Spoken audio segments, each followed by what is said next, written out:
Hello, my name's Dave Massey and I'm a technical evangelist on Longhorn, the next version of the Windows client operating system. And I'm here to talk to you about the Longhorn Community Technical Previews. Now, at the PDC, the Professional Developers Conference last year, we introduced Longhorn and we gave out a very early developer preview of the operating system. We gave this out in order for developers to have a close look at the functionality we're providing in Longhorn and provide us with the feedback we need to improve the process and improve the platform and make it a really great platform for you to build your applications on. So we're continuing this process with a set of Longhorn Community Technical Previews and the first update here. Again, we want your feedback as to how we're doing on the builds and what features you'd like to see in the platform. Now, we think it's very important to understand that Longhorn is not yet in beta. These are very early builds, really focused at developers so that you can evaluate the functionality. As such, you should expect to see some progress in these builds, but also you may see some regressions, as these builds have not been raised to the necessary quality for a full beta. When you look at these builds, you're not going to notice a huge visual difference from the previous builds of Longhorn. We still have a lot of work before we actually turn on the next generation user experience. Developers will also notice that there is no build of Visual Studio available to go along with these bits of Longhorn. However, we do have MS Build included. This is the new build system that is fully included in with the operating system so that developers can be immediately productive. Another important point to note is that we do not recommend this for use as a primary machine connected to the network. So we take security extremely seriously here at Microsoft, and these particular builds still have a lot of work to be done in the area of security, and they have not been subject to a full security audit. Now finally, it's important for us to get the feedback. So I'm offering a link here to the news groups in Longhorn where you can offer feedback and discuss the features. And I'll reiterate this news group link and other useful resources at the end of the presentation. Now, if you attended the PDC last year, this slide may look familiar. It's the Longhorn architecture slide. It's showing the Windows framework, or what we refer to as WinFX. We split this into 4 areas: Fundamentals, Avalon, WinFS, and Indigo. Now first, at the bottom, you'll see Fundamentals. This is a set of base operating system services that we provide developers, and they cover such features as deployment, maintenance and updates of applications, error reporting, configuration management, and so forth. We believe it is really important for us to get the fundamental services for developers correct in this release of Windows, and allow developers to not spend valuable cycles working on issues such as deployment and maintenance, but allow the operating system to take care of this for them. In this update, you'll see some work has been done in stability and performance and infrastructure around these features. We have no specific new development features to call attention to. Then we have the 3 functionality pillars of Longhorn. First of these we'll talk about is Indigo. This is the code name for the communications pillar, allowing developers to reliably and securely communicate. Not necessarily just between a client machine and a server machine, but it could be between 2 client machines or even 2 processors running on the same machine. And having a common way for developers to communicate, we believe, is extremely valuable, so that, again, developers don't have to waste valuable cycles worrying about security and reliability of their communication. Now, in this particular update, the Indigo team, although they've been hard at work, don't have any new bits available for us, but we're looking forward to a significant update in a future release. Then we come to the next pillar, which is WinFS. This is the code name for the data or storage pillar in Longhorn. We believe this pillar is very, very important because it's going to allow both users and developers to quickly find data in the store, but also find related data in the store. And it's when we can find and relate that data that we can start to offer some very exciting new user experiences. Now, the WinFS team has been hard at work, and you should see some improvements in this build around stability and performance of WinFS. The team has also been hard at work on some infrastructure, and we hope to expose some of this new functionality to developers in a future update.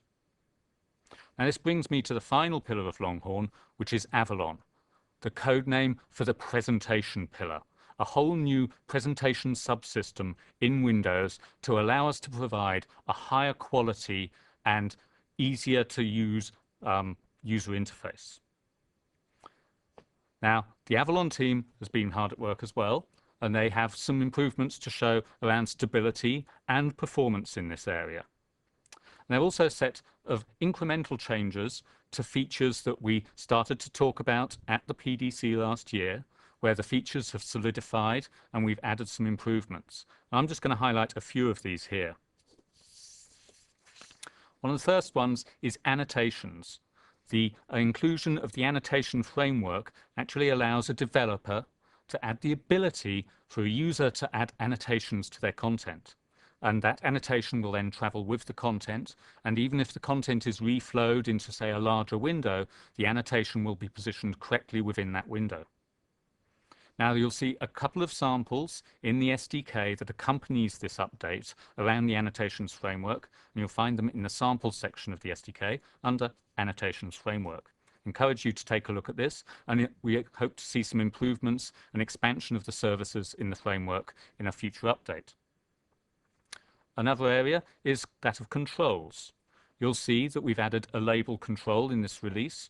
We've also done a lot of work around theming so that controls can consistently pick up the theme of the operating system. So buttons will look like buttons that are used throughout the operating system, for example. At the same time, you can override these styles if you want to have your own style of buttons, checkboxes, and controls. Another area is that of layout, where we've added a grid element. This allows us to actually lay things out in a grid with more precise positioning than in the grid panel that is also available, allowing you to position things by both row and column. I encourage you to take a look at that if you're laying out, say, a dialog box and want to get some good positioning of controls within the dialog. Another area where we've done some improvements is data. And one thing to point out there is our ability to actually bind directly between properties of elements. An example of when this might be important or useful is if you've got, say, a slider control, and as the slider moves, you want to adjust the color of another object. By using this direct dynamic property to dynamic property binding, without having any procedural code involved, you can have the values directly bound together, so when the slider moves, the color value changes. Now, a couple of other significant changes we're going to talk about is a change of namespace in Avalon and the addition of 3D support, and we'll do that on the next slide. Now, a change that developers will immediately notice when it comes to Avalon in this new update is that of the namespace change.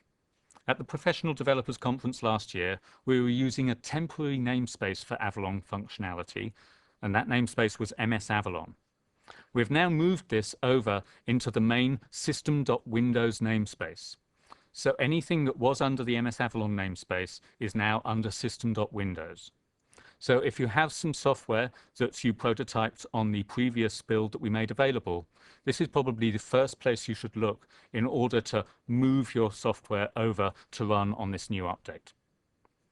Now then, it brings us to the final area that I'd like to talk about, which is 3D support, possibly one of the most interesting and exciting updates in this release. Now, the idea of 3D support in Avalon is really to bring the capabilities of 3D in within easy reach of developers.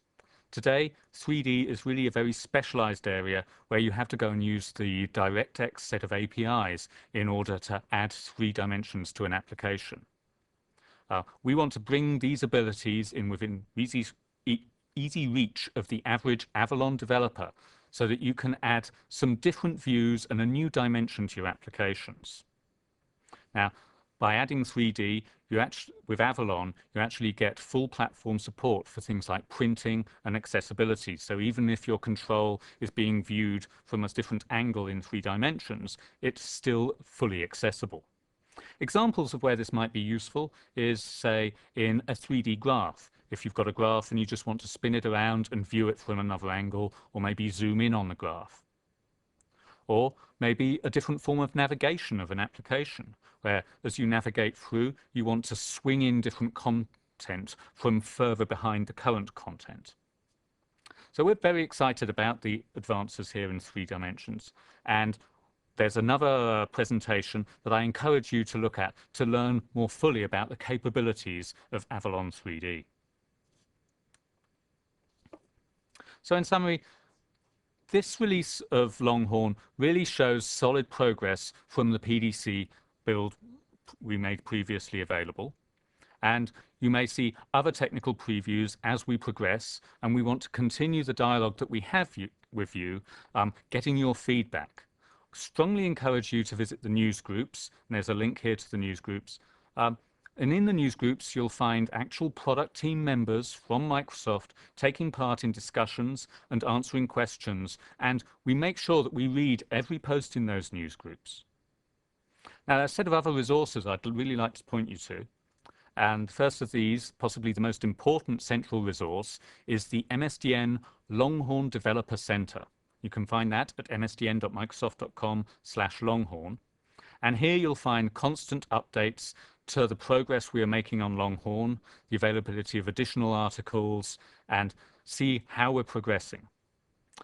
Additionally, there's the SDK for Longhorn for WinFX that's available online. You'll find that at longhorn.msdn.microsoft.com. In the SDK, you'll find overviews of technologies, you'll find full reference materials of all the APIs, and you'll actually find some samples as well that you may find useful. And finally, point you at some blogs and something new we call Channel 9. There's lots of blogs out there about Windows, many of them from actual product team members working on Longhorn. I encourage you to take a look at those. One place might be longhornblogs.com. There are also the Microsoft blogs up on MSDN as well. And then there's Channel 9. This is a new effort where we're showing, a number of us have brought together some videoed interviews with different product team members at Microsoft. So it offers you a very unique look at the progress that we're making and the motivations behind some of the features. You'll also find forums up there where you can post and discuss features and offer us feedback again. So I encourage you to visit all these resources and hope to see you up on the news groups and in Channel 9. Thank you very much for watching this presentation. Hope you found it useful, and we look forward to seeing your feedback. Thank you.